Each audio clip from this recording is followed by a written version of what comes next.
അപ്പോൾ ആ സമയത്ത് എൻ്റെ ബാങ്ക് ഡിസ്ബേഴ്സ് ചെയ്യാണ്ടായില്ലോ. അപ്പോൾ ഞാൻ ചോദിച്ചു എന്താ പ്രശ്നം. അപ്പോൾ ഇവർ എൻ്റെ അടുത്ത് തന്നെ പുഷ് ചെയ്യുന്നുണ്ട്, മാഡം പൈസ തരണം എന്നൊക്കെ പറഞ്ഞു.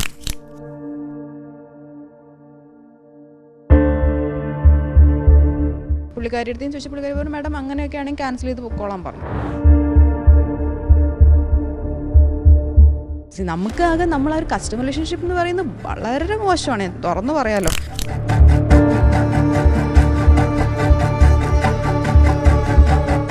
ഇവർക്കൊന്നും പേടിയില്ല, കാരണം ഇതിലെല്ലാത്തിലും ലൂപ്പ് ഹോളുണ്ട്.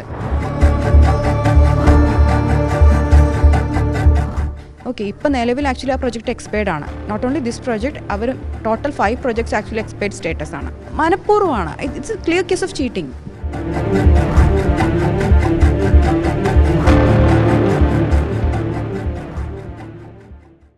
നമസ്കാരം.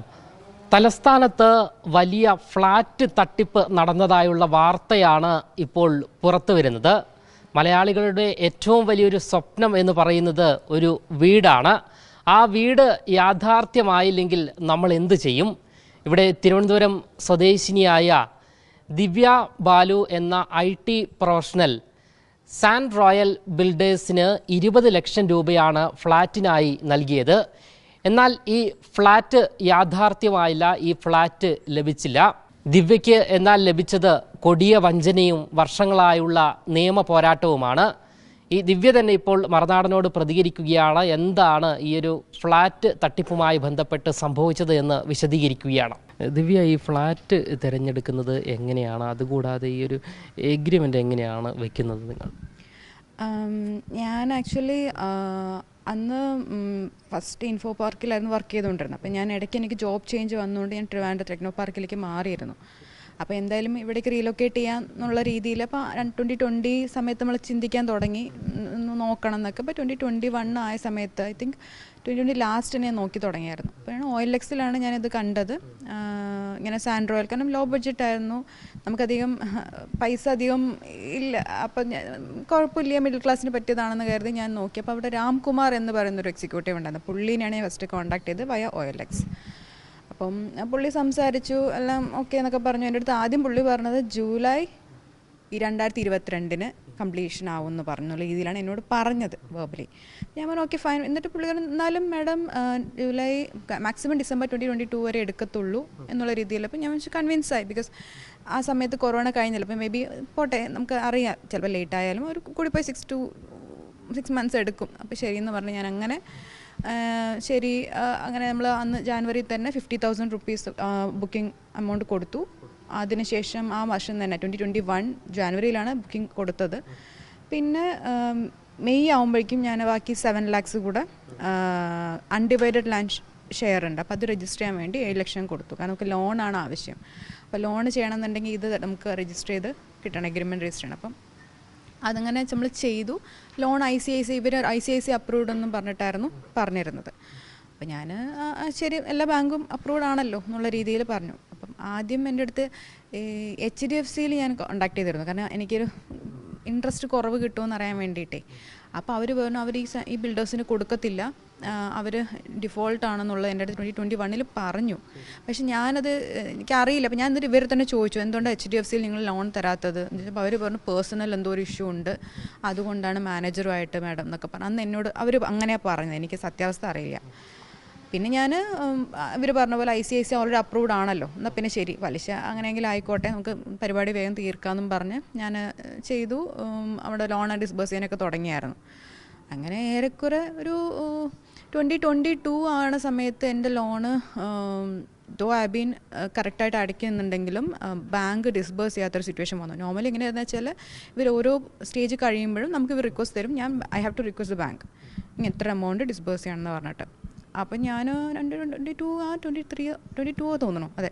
അപ്പോൾ ആ സമയത്ത് എൻ്റെ ബാങ്ക് ഡിസ്ബേഴ്സ് ചെയ്യാണ്ടായില്ലോ. അപ്പോൾ ഞാൻ ചോദിച്ചു എന്താ പ്രശ്നം. അപ്പോൾ ഇവർ എൻ്റെ അടുത്ത് തന്നെ പുഷ് ചെയ്യുന്നുണ്ട്, മാഡം പൈസ തരണം എന്നൊക്കെ പറഞ്ഞു. ഞാൻ പറഞ്ഞു ഞാൻ നോക്കട്ടെ, അന്വേഷിക്കട്ടെ ബാങ്കിൽ. ഞാൻ ഡിഫോൾട്ടൊന്നും വരുത്തിയിട്ടില്ല, എൻ്റെ ഭാഗത്തുനിന്ന് ഒരു പ്രശ്നമില്ല. അപ്പോൾ എന്താണെന്ന് അറിയാൻ വേണ്ടി ബാങ്കിൽ കോൺടാക്ട്. ബാങ്കിൽ അവർ എന്തോ ഒരു ഇൻറ്റേർണൽ ഇഷ്യൂസ് ഉണ്ട് വിത്ത് ബിൽഡേഴ്സ് മാത്രം. I came to know from the ഒരു പുള്ളി ഉണ്ടായിരുന്നു നമുക്ക് ബാങ്കിൽ, നമ്മളെ റിലേഷൻഷിപ്പ് മാനേജറല്ല, അവർ ഈ ലോണൊക്കെ മാനേജ് ചെയ്യുന്ന ഒരാളാണ്. അപ്പോൾ പുള്ളി എൻ്റെ അടുത്ത് പറഞ്ഞു മാഡം ഒരു ചെറിയൊരു പ്രശ്നമുണ്ട്, മാഡത്തിൻ്റെ സൈഡിൽ നിന്നല്ല ബിൽഡറുടെ സൈഡിൽ നിന്നാണ്. അപ്പോൾ ഞാൻ എന്താ കാര്യം പറഞ്ഞു.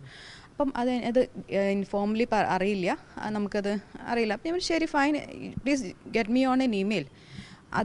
അത് ചെയ്തിട്ടുണ്ടെങ്കിൽ ഞാൻ നോക്കാമല്ലോ, എനിക്ക് ഭാവിയിൽ എന്താ പ്രശ്നമെങ്കിലും അറിയാമല്ലോ എന്ന് പറഞ്ഞു. അപ്പം പറഞ്ഞു.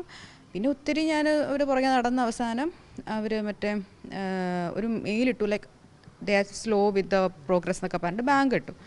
അപ്പം ഞാൻ പറഞ്ഞു, പിന്നെ അവർ തന്നെ ബാങ്കുകാരൻ്റെ പറഞ്ഞു ശരി ഓൾറെഡി പ്രോഗ്രസ് ആയിട്ടുണ്ട് മാഡം, ഞാൻ ഡിസ്ബേഴ്സ് ചെയ്യാമെന്ന് പറഞ്ഞു. ആ ഒരു ചെറിയൊരു ഇത് വന്നപ്പോൾ എനിക്ക് മനസ്സിലൊരു ഇതായി.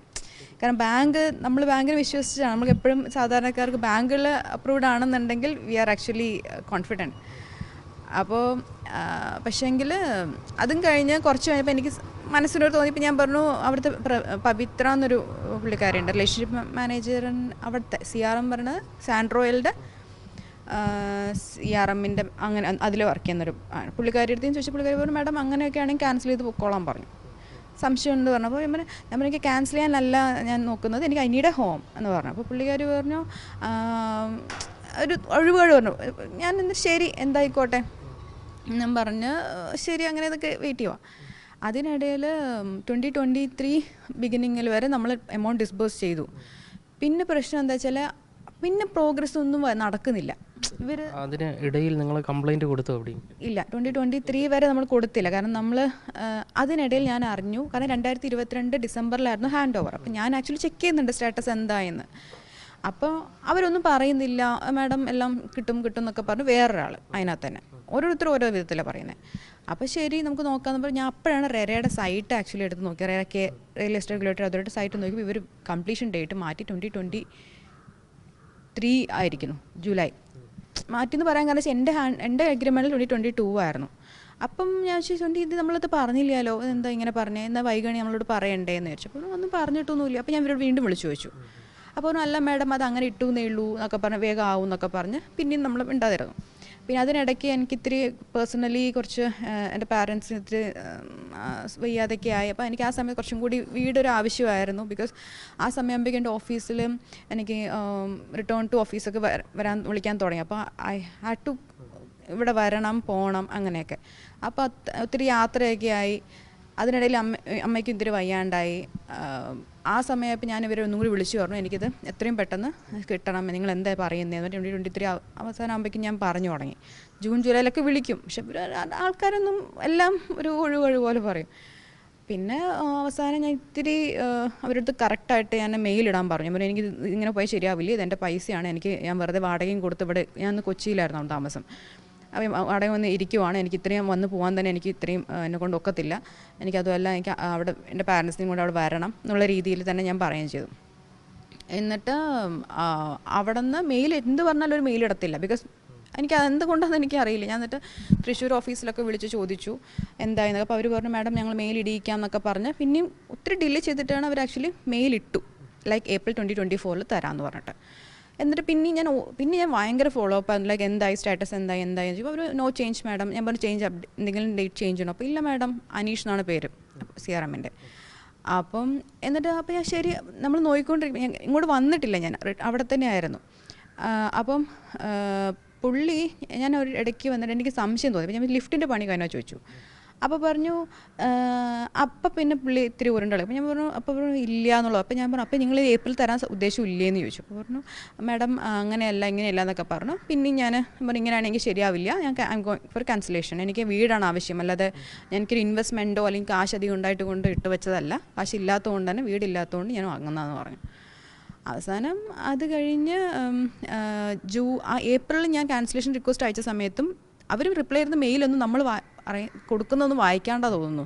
അവർ പറയുന്നത് മാഡം ഇത്രയും ജൂൺ 2024 തരും, മാഡം ഇത്ര രൂപ കൂടെ അടയ്ക്കണം. ഞാൻ പറഞ്ഞു ഞാൻ ക്യാൻസലേഷൻ റിക്വസ്റ്റ് അയച്ചത്, നിങ്ങളത് നമുക്കാകെ നമ്മളെ ഒരു കസ്റ്റമർ റിലേഷൻഷിപ്പ് എന്ന് പറയുന്നത് വളരെ മോശമാണ്, തുറന്നു പറയാമല്ലോ.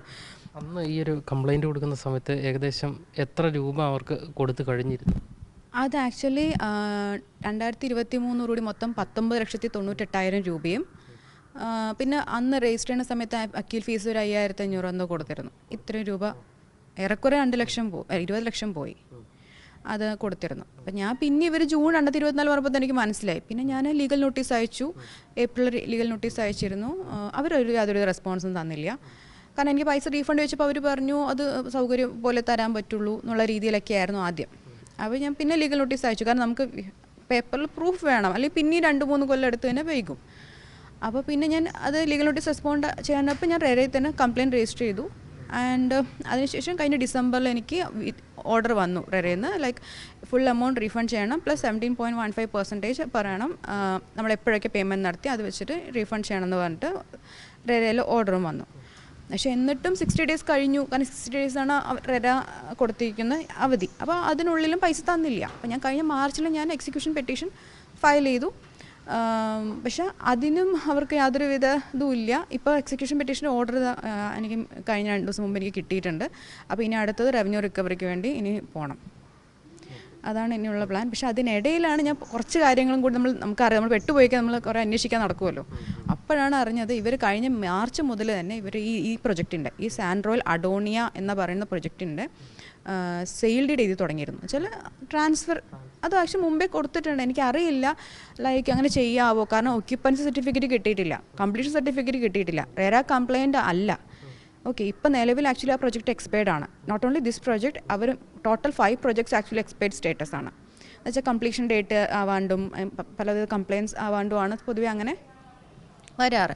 അപ്പോൾ ആ ഒരു സാഹചര്യത്തിൽ ഇവർക്ക് എങ്ങനെയാണ് LD എൻകംബ്രൻസും ഒക്കെ ആയി. ഇത് ബയേഴ്സിന് ആക്ച്വലി റിസ്ക്കാണ് എന്നാണ് എൻ്റെ അറിവ്. കാരണം ലീഗലി എന്തുകൊണ്ട്, അപ്പോൾ ലീഗലി പറയുമ്പോൾ എല്ലാം നമുക്ക് പറ്റും, തിരിച്ചെടുക്കാൻ പറ്റും. ഇപ്പോൾ എനിക്ക് ഓർഡർ വന്നിട്ട് 6-7 മാസമായി, എനിക്ക് വല്ല കാര്യമുണ്ടോ? കോടതിയുടെ വിധിയാണ് വന്നേക്കുന്നത്. നമ്മൾ നടക്കണം. അപ്പോൾ ഈ ഒരു വിധി വന്നിട്ടും പണം തിരികെ ലഭിക്കാത്തത് എന്താണെന്നാണ് മനസ്സിലാക്കുന്നത്. അവർ പിന്നീട് കോൺടാക്ട് ചെയ്യാൻ എന്തെങ്കിലും ശ്രമിച്ചിരുന്നു? അവർ വിധി വന്നിട്ട് എനിക്ക് തോന്നുന്നത് ഇവർക്കൊന്നും പേടിയില്ല. കാരണം ഇതിലെല്ലാത്തിലും ലൂപ്പ് ഹോളുണ്ട്. സത്യം പറഞ്ഞാൽ ഞാൻ ഒന്നും കൂടി എണീറ്റപ്പോഴാണ് ആലോചിച്ചപ്പോഴാണ് നമുക്ക് ഈ ബയേഴ്സിനെ പ്രൊട്ടക്ട് ചെയ്യുന്നതിനേക്കാളേറെ ഈ ബിൽഡേഴ്സിനെ പ്രൊട്ടക്ട് ചെയ്യാനുള്ള പല ലൂപ്പ് ഹോൾസും അതിനകത്ത് കിടപ്പുണ്ട്. ഇപ്പോൾ ഒക്യുപ്പൻസി സർട്ടിഫിക്കറ്റ് ഇല്ലാതെ കംപ്ലീഷൻ ഇല്ലാതെയൊക്കെ ഇവർ ചെയ്യുന്നു എന്ന് പറഞ്ഞില്ലേ, ഇതുപോലെ വേറെയും പ്രൊജക്റ്റിൽ ഇഷ്യൂസ് ഉണ്ട്. ഞാൻ actually that came to know very later. അപ്പം അതും ഇവർ ഐ തിങ്ക് മനഃപൂർവ്വമാണ്. It's a clear case of cheating. കാരണം ഇവർ റെരയിൽ പ്രൊജക്റ്റ് രജിസ്റ്റർ ചെയ്യുന്ന സമയത്ത് അവർക്കൊരു അഫിഡവിറ്റ് സബ്മിറ്റ് ചെയ്യണം. സോ ഈ ഇടയ്ക്കാണ് കണ്ടത് they have submitted an affidavit in which അതിൽ പറഞ്ഞേക്കുന്നത് 24th July 2023 കംപ്ലീഷൻ ഡേറ്റ് എന്ന് പറഞ്ഞിട്ട് അഫിഡവിറ്റ്. ആ അഫിഡവിറ്റ് സൈൻ ചെയ്തിരിക്കുന്നത് 2020 ബട്ട് ഞങ്ങളുടെ എഗ്രിമെൻറ്റ് എഴുതിയിരിക്കുന്നത് എന്നെപ്പോലെ വേറെ ആൾക്കാർ മിക്കവരും, ഞാൻ കുറച്ച് പേര് എന്നെ കോൺടാക്ട് ചെയ്തിരുന്നു. കാരണം വേറൊരു ന്യൂസ് ചാനൽ ഇങ്ങനെ വന്നപ്പോൾ അവരെ കോൺടാക്ട്, അപ്പോൾ അവർക്കും 2022 എഴുതിയേക്കുന്നത്. അപ്പം എൻ്റെ സംശയം ഇതാണ്, അവർക്ക് അറിയായിരുന്നു 2023 പിന്നെ എന്തുകൊണ്ട് ഞങ്ങളുടെ എഗ്രിമെൻറ്റ് 2022 എഴുതി? Because they wanted to trap buyers. ഇപ്പം നമ്മുടെ ബയേഴ്സിൻ്റെ പൈസ അവർക്ക് ഒരു പലിശ ഇല്ലാതെ കിട്ടിയിട്ട് അവസാനം കിട്ടുന്ന വാങ്ങിക്കൊണ്ട് എന്നുള്ള രീതിയിലാണ് അവരെ ചെയ്യുന്നത്. It's very intentional. കാരണം പൈസ 3 കോടി രൂപയുടെ ട്രാൻസാക്ഷൻസ് ആണ് ആക്ച്വലി ലാസ്റ്റ് 2024 തൊട്ട് ഇവർ ഇതിനകത്ത് സാൻഡ് റോയലിൻ്റെ പ്രൊമോട്ടർ ബിൽഡറുടെ പേര് സഞ്ജു ദാസ് എന്നാണ് മാനേജിംഗ് ഡയറക്ടർ. പുള്ളിയും ലാൻഡ് ഓണർ അലക്സാണ്ടർ വടക്കേടം, പുള്ളിയാണ് അശ്വതി ഗാർഡൻസിൻ്റെ. അവർ 2 പേരുമാണ് ഇതിനകത്ത് ഇത്. അപ്പോൾ ഞാൻ ഇത് കാരണം തന്നെ ഞാൻ കഴിഞ്ഞ മെയ്യിൽ ഞാൻ പോലീസിൽ കംപ്ലയിൻറ്റ് രജിസ്റ്റർ ചെയ്തു. Because it's a clear case of cheating. അപ്പം കാരണം അവർക്ക് അറിയുന്നൊരു കാര്യം നമ്മളടുത്ത് മറച്ചു വെച്ച് ഇത് ചെയ്തതും പോരാതെ നമുക്ക് പൈസ തരുന്നില്ല, not because of the financially unstable. അപ്പം അതും കൊടുത്ത് എന്നിട്ട് ഞാൻ കംപ്ലയിൻറ്റ് രജിസ്റ്റർ ചെയ്തിട്ടും എനിക്ക് FIR ഒന്നും കിട്ടിയില്ല. അതിന് 1 മാസം എടുത്തു. എനിക്ക് FIR കമ്മീഷണർ ഓഫീസിൽ പോയി ഒത്തിരി അലഞ്ഞിട്ടാണ് എനിക്ക് FIR എങ്കിലും എനിക്കൊന്ന് കിട്ടിയത്. അതിനുശേഷം ഇപ്പോൾ അവർ ഇവിടെ കോടതിയിൽ പോയി അവർക്ക് ബെയിൽ റിജക്റ്റ് ആയിരുന്നു. ഇപ്പോൾ ഹൈക്കോടതിയിൽ ലാൻഡ് ഓണർക്ക് ബെയിൽ കിട്ടിയിട്ടുണ്ട്. സഞ്ജുദാസിൻ്റെ ബെയിൽ ഇപ്പോൾ ഓൺഗോയിങ് ആണ്, ഹിയറിംഗ് ആൻറ്റിസിപ്പേറ്ററി ബെയിലാണ്. എന്തായാലും സാൻഡ് റോയൽസ് ബിൽഡേഴ്സിൻ്റെ തട്ടിപ്പിനിരയായ അനേകം പേരിൽ ഒരാൾ മാത്രമാണ് ദിവ്യ എന്നാണ് നമുക്ക് മനസ്സിലാക്കാൻ സാധിക്കുന്നത്. അതേസമയം തന്നെ പണം തിരികെ നൽകണം എന്ന റിയൽ എസ്റ്റേറ്റ് റെഗുലേറ്ററി അതോറിറ്റിയുടെ ഉത്തരവ് കാറ്റിൽ പറത്തിയാണ് ഈ കമ്പനിയുടെ പെരുമാറ്റം എന്നും നമുക്ക് വ്യക്തമാവുകയാണ്. മറ്റൊരു വശത്ത് ഈ കമ്പനിയുമായി ബന്ധപ്പെട്ടപ്പോൾ നമുക്ക് മനസ്സിലാക്കാൻ സാധിക്കുന്നത് ഈയൊരു ഫ്ലാറ്റിൻ്റെ പണി പൂർത്തിയാക്കുന്നതിൽ തങ്ങൾക്ക് കാലതാമസം വരുത്തേണ്ട സാഹചര്യം ഉണ്ടായിട്ടുണ്ട്. കാരണം കോവിഡ് പോലുള്ള ആ ഒരു സമയത്ത് ബിൽഡിംഗ് പണിയുന്നതിനുള്ള സാധന സാമഗ്രികൾ ലഭിക്കുന്നതിന് അവർക്ക് ബുദ്ധിമുട്ട് നേരിടേണ്ടി വന്നിട്ടുണ്ട്. നിലവിൽ മേനംകുളത്ത് പണിതുകൊണ്ടിരിക്കുന്ന ബിൽഡിംഗ് ഈ ഓണക്കാലം അടുക്കുന്നതോടുകൂടി ജനങ്ങൾക്ക് കൈമാറാൻ സാധിക്കും എന്നാണ് അവർ പറഞ്ഞു വയ്ക്കുന്നതും. ക്യാമറമാൻ ആഷിക്കിനൊപ്പം അമൽ രുദ്ര, മറുനാടൻ മലയാളി, തിരുവനന്തപുരം.